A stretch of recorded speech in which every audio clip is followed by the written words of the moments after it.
Jeet media network ಎಂದೆಂದಿಗೂ ನಿಮ್ಮೊಂದಿಗೆ. ವೀಕ್ಷಕರೇ ನಮಸ್ಕಾರ. ಜೀತ್ ಮೀಡಿಯಾ ನೆಟ್ವರ್ಕ್ ಯೂಟ್ಯೂಬ್ ವಾಹಿನಿಯ ವಿಶೇಷ ವಿಡಿಯೋ ನೋಡೋದಕ್ಕೆ ನಿಮಗೆಲ್ಲ ಸ್ವಾಗತ. ಮಗು ಹುಟ್ಟಿದ ತಕ್ಷಣ ಅಳೋದ್ಯಾಕೆ? ಗರುಡ ಪುರಾಣ ಇದ್ರ ಬಗ್ಗೆ ಏನ್ ಹೇಳುತ್ತೆ ಅನ್ನೋ ರಹಸ್ಯ ಮಾಹಿತಿಯನ್ನ ಈ ವಿಡಿಯೋದಲ್ಲಿ ನಾವು ನಿಮಗೆ ತಿಳಿಸ್ಕೊಡ್ತಾ ಇದ್ದೀವಿ.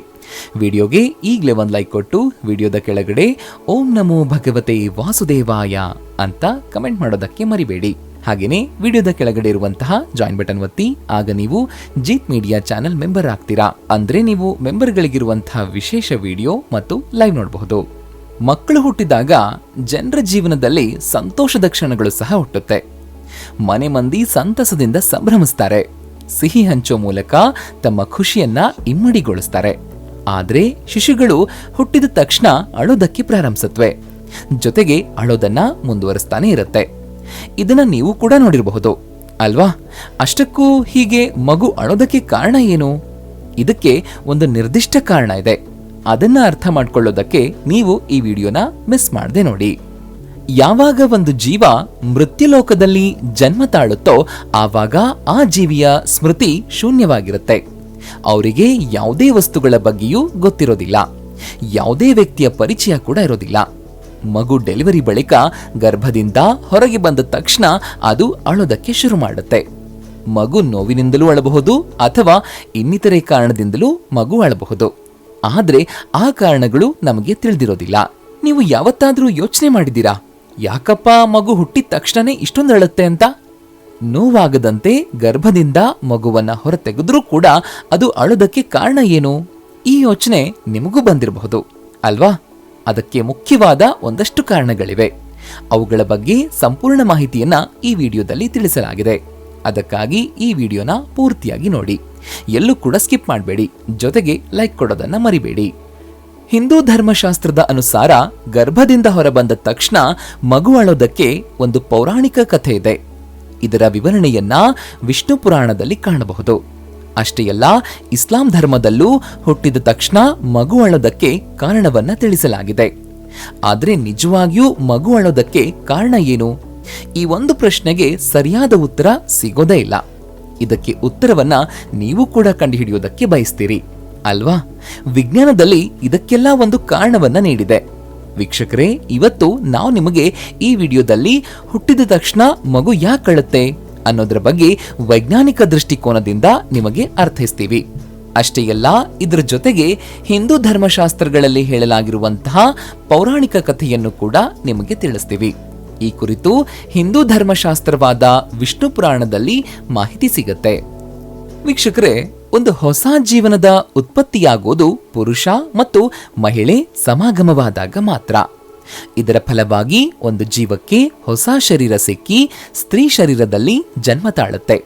ಯಾವಾಗಿನವರೆಗೆ ಮಗು ತಾಯಿಯ ಗರ್ಭದೊಳಗೆ ಇರುತ್ತೋ ಅಲ್ಲಿಯವರೆಗೂ ಅವರು ಹೊರಗಿನ ಪ್ರಪಂಚದೊಂದಿಗೆ ಯಾವುದೇ ರೀತಿಯ ಸಂಪರ್ಕವನ್ನ ಹೊಂದಿರೋದಿಲ್ಲ. ಮಗು ಗರ್ಭದೊಳಗೆ ಜೀವಂತವಾಗಿದ್ರೂ ಕೂಡ ಆ ಮಗು ಉಸಿರಾಡೋದಿಲ್ಲ. ಆ ಪುಟಾಣಿ ಮಗುವಿಗೆ ಆಹಾರ, ದ್ರವ್ಯಗಳು ಎಲ್ಲವೂ ತಾಯಿಯ ಗರ್ಭನಾಳದಿಂದಲೇ ಸಿಗುತ್ತೆ. ಮಗುವಿನ ಶ್ವಾಸಕೋಶ ತಯಾರಾಗಿರುತ್ತೆ. ಆದ್ರೆ ಮಗುವಿಗೆ ಸರಿಯಾದ ಬೆಳವಣಿಗೆ ಆಗಬೇಕು ಅಂತಂದ್ರೆ ಮಗು ಗರ್ಭದಲ್ಲಿ ಬಂದಿಯಾಗಿರುವ ಗರ್ಭಚೀಲದಲ್ಲಿ ತುಂಬಿರುವ ಒಂದು ದ್ರವ್ಯದಿಂದಲೇ ಸಾಧ್ಯ. ಈ ದ್ರವ್ಯವನ್ನು ಆಮ್ನಿಯಾಟಿಕ್ ಫ್ಲೂಯಿಡ್ ಅಂತ ಹೇಳ್ತಾರೆ. ಮಗು ತಾಯಿಯ ಗರ್ಭದಲ್ಲಿರೋವರೆಗೂ ಅಲ್ಲಿ ಸಿಗುವಂತಹ ಆಮ್ನಿಯಾಟಿಕ್ ಫ್ಲೂಯಿಡ್ಗಳನ್ನ ತನ್ನ ದೇಹಕ್ಕೆ ಸೇರಿಸ್ತಾ ಆರಾಮವಾಗಿ ಯಾವುದೇ ತೊಂದರೆ ಇಲ್ಲದೆ ಸುರಕ್ಷಿತವಾಗಿ ಜೀವಿಸ್ತಾರೆ. ಮಗುವಿನ ಡೆಲಿವರಿ ಆಗೋದು ಅಂತಂದ್ರೆ ಅಷ್ಟೊಂದು ಸುಲಭದ ಮಾತಲ್ಲ. ಇದು ತುಂಬಾನೇ ನೋವಿನಿಂದ ಕೂಡಿರುವಂತಹ ಕಷ್ಟವಾದ ವಿಧಾನ. ಇದು ತಾಯಿ ಮತ್ತು ಮಗು ಇಬ್ಬರಿಗೂ ತುಂಬಾನೇ ನೋವುಂಟು ಮಾಡುವಂತಹ ಪ್ರಕ್ರಿಯೆ. ಮಗು ತುಂಬಾನೇ ಕಷ್ಟಕರವಾದ ವಿಧಾನದ ಮೂಲಕ ತಾಯಿಯ ಗರ್ಭದಿಂದ ಹೊರಬರುತ್ತೆ. ಈ ಸಂಸಾರಕ್ಕೆ ಕಾಲಿಟ್ಟ ಮೇಲೆ ಆ ಮಗುವಿಗೆ ಇಲ್ಲಿನ ವಾತಾವರಣವು ಬದಲಾದಂತೆ ಕಾಣುತ್ತೆ. ಗರ್ಭದೊಳಗಿನ ಜಗತ್ತು ಹಾಗೂ ಹೊರಗಿನ ಜಗತ್ತು ಬೇರೆ ಬೇರೆಯಾಗಿರುತ್ತೆ. ಅಲ್ಲದೆ ಗರ್ಭದಿಂದ ಹೊರಬಂದ ಮೇಲೆ ಮಗುವಿಗೆ ಉಸಿರಾಡಲು ಶ್ವಾಸಕೋಶದ ಅವಶ್ಯಕತೆ ಇರುತ್ತೆ. ಇವಾಗ ಆ ಮಕ್ಕಳ ಶ್ವಾಸಕೋಶ ಕಾರ್ಯನಿರ್ವಹಿಸೋದಕ್ಕೆ ಶುರು ಮಾಡುತ್ತೆ. ಆದರೆ ಮಕ್ಕಳ ಶ್ವಾಸಕೋಶದಲ್ಲಿ ಈಗಾಗಲೇ ಆಮ್ನಿಯಾಟಿಕ್ ಫ್ಲೂಯಿಡ್ ತುಂಬಿರುತ್ತೆ. ಇದನ್ನ ಹೊರಕ್ಕೆ ತೆಗೆಯೋದು ತುಂಬಾನೇ ಮುಖ್ಯವಾಗಿರುತ್ತೆ. ಹಾಗಾಗಿ ವೈದ್ಯರು ಮಗು ಹುಟ್ಟಿದ ತಕ್ಷಣ ಕರಳು ಬಳ್ಳಿಯನ್ನ ಕತ್ತರಿಸಿ ಮಗುವನ್ನ ಹೊಟ್ಟೆಯ ಮೇಲೆ ಮಲಗಿಸಿ ಬಾಯಿಯಿಂದ ಆ ದ್ರವ್ಯವನ್ನ ಹೊರಹಾಕ್ತಾರೆ. ಈ ಕಾರಣಕ್ಕಾಗಿ ಮಗು ಹುಟ್ಟಿದ ತಕ್ಷಣ ಅಳೋದಕ್ಕೆ ಶುರು ಮಾಡುತ್ತೆ. ಮಗುವಿನ ದೇಹದಲ್ಲಿ ದ್ರವವು ಹೊರಹೋಗಿ ಮಗು ಅಳ್ತಾ ಇದೆ ಅಂತಂದ್ರೆ ಮಗು ಆರೋಗ್ಯವಾಗಿದೆ ಅನ್ನೋದನ್ನ ಇದು ಸೂಚಿಸುತ್ತೆ. ಮಗು ತಾನಾಗಿ ಅಳ್ತಿದ್ರೆ ವೈದ್ಯರು ನಿಧಾನವಾಗಿ ಮಗುವಿನ ಬೆನ್ನಿನ ಮೇಲೆ 2 ಏಟು ಹೊಡಿತಾ ಮಗುವನ್ನ ಅಳುವಂತೆ ಮಾಡ್ತಾರೆ. ಇದರಿಂದ ಮಗುವಿನ ಶ್ವಾಸಕೋಶದೊಳಗೆ ಗಾಳಿ ಹೋಗಿ ದ್ರವ್ಯ ಹೊರಬರುತ್ತೆ. ಮಗುವಿನ ದೇಹದಿಂದ ಆ ದ್ರವ ಹೊರಕ್ಕೆ ಬರದೇ ಇದ್ರೆ ಮಗುವಿಗೆ ಶ್ವಾಸಕೋಶಕ್ಕೆ ಸಂಬಂಧಿಸಿದ ಹಾಗೂ ಇನ್ನಿತರೆ ಸಮಸ್ಯೆಗಳುಂಟಾಗುವ ಸಾಧ್ಯತೆ ಇರುತ್ತೆ. ವೀಕ್ಷಕರೇ, ಇಲ್ಲಿವರೆಗೂ ವೈಜ್ಞಾನಿಕವಾದ ಮಾಹಿತಿಯನ್ನ ತಿಳ್ಕೊಂಡ್ರಿ ಅಲ್ವಾ? ಇನ್ಮುಂದೆ ನಾವು ನಿಮಗೆ ನಮ್ಮ ಧರ್ಮ ಗ್ರಂಥಗಳಲ್ಲಿ ಮಗು ಹುಟ್ಟಿದ ತಕ್ಷಣ ಅಳೋದ್ರ ಬಗ್ಗೆ ಏನ್ ಹೇಳುತ್ತೆ ಅನ್ನೋದನ್ನ ನೋಡೋಣ. ಪುರಾಣಗಳ ಪ್ರಕಾರ ಮಗು ಗರ್ಭದಿಂದ ಹೊರಬಂದ ತಕ್ಷಣ ಅಳುವಾಗ ನಾನು ಎಲ್ಲಿದ್ದೀನಿ ಅಂತ ಕೇಳುತ್ತಂತೆ. ವಿಷ್ಣು ಪುರಾಣದ ಪ್ರಕಾರ ಹಿಂದೆ ಬ್ರಹ್ಮ ಈ ಲೋಕವನ್ನ ಸೃಷ್ಟಿಸುವ ಸಮಯದಲ್ಲಿ ಅವರು ಪುತ್ರನನ್ನ ಹುಟ್ಟಿಸುವ ಬಗ್ಗೆ ಯೋಚನೆ ಮಾಡಿದ್ರಂತೆ. ಅವರ ಮಾಯೆಯಿಂದಾಗಿ ಅವರ ಮಡಿಲಲ್ಲಿ ಒಬ್ಬ ಪುಟ್ಟ ಬಾಲಕ ಕಾಣಿಸ್ಕೊಳ್ತಾರೆ. ಮಗು ಅಳ್ತಾ ಬ್ರಹ್ಮದೇವನ ಮಡಿಲಲ್ಲಿಯೇ ಅತ್ತಿತ್ತ ಕೊಸರಾಡ್ತಾ ಇತ್ತಂತೆ. ಬ್ರಹ್ಮ ಈ ಕುರಿತು ಮಗುವಿನ ಬಳಿ ಕೇಳಿದಾಗ ಮಗು ನಾನು ಯಾರು, ನಾನು ಎಲ್ಲಿದ್ದೇನೆ, ನನ್ನ ಹೆಸರೇನು ಅಂತ ಕೇಳ್ತಂತೆ. ಅದಕ್ಕೆ ಬ್ರಹ್ಮ, ನೀನು ಹುಟ್ಟಿದ ತಕ್ಷಣ ಅಳೋದಕ್ಕೆ ಶುರು ಮಾಡಿರುವೆ, ಹಾಗಾಗಿ ನಿನ್ನ ಹೆಸರು ರುದ್ರ ಅಂತ ಇಡುವೆ ಅಂತ ಹೇಳ್ತಾರಂತೆ. ಆ ಮಗು ಅಳೋದಕ್ಕೂ ಮುನ್ನ ಯಾವ ಮಗು ಕೂಡ ಅಳ್ತಾ ಇರಲಿಲ್ವಂತೆ. ಇದಾದ ಬಳಿಕವೇ ಉಳಿದ ಮಕ್ಕಳು ಕೂಡ ಹುಟ್ಟಿದ ತಕ್ಷಣ ಅಳೋದಕ್ಕೆ ಶುರು ಮಾಡಿದ್ರಂತೆ. ವೀಕ್ಷಕರೇ, ಗೊತ್ತಾಯ್ತಲ್ವಾ? ಮಗು ಹುಟ್ಟಿದ ತಕ್ಷಣ ಅಳೋದ್ಯಾಕೆ, ಗರುಡ ಪುರಾಣ ಇದ್ರ ಬಗ್ಗೆ ಏನ್ ಹೇಳುತ್ತೆ ಅನ್ನೋ ಮಾಹಿತಿಯನ್ನು ತಿಳಿಸ್ಕೊಟ್ಟಂತಹ ಇವತ್ತಿನ ಈ ವಿಡಿಯೋ ನಿಮಗೆ ಇಷ್ಟ ಆಗಿದೆ ಅಂತ ಭಾವಿಸ್ತೀನಿ. ಇಷ್ಟ ಆದರೆ ಈ ವಿಡಿಯೋಗೆ ಒಂದು ಲೈಕ್ ಕೊಡಿ.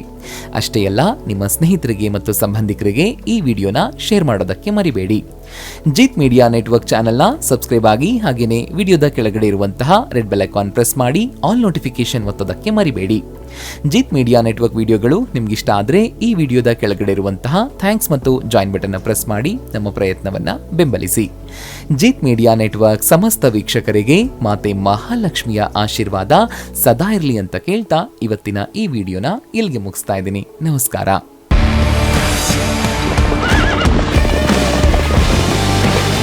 ಜೀತ್ ಮೀಡಿಯಾ ನೆಟ್ವರ್ಕ್ ಎಂದೆಂದಿಗೂ ನಿಮ್ಮೊಂದಿಗೆ.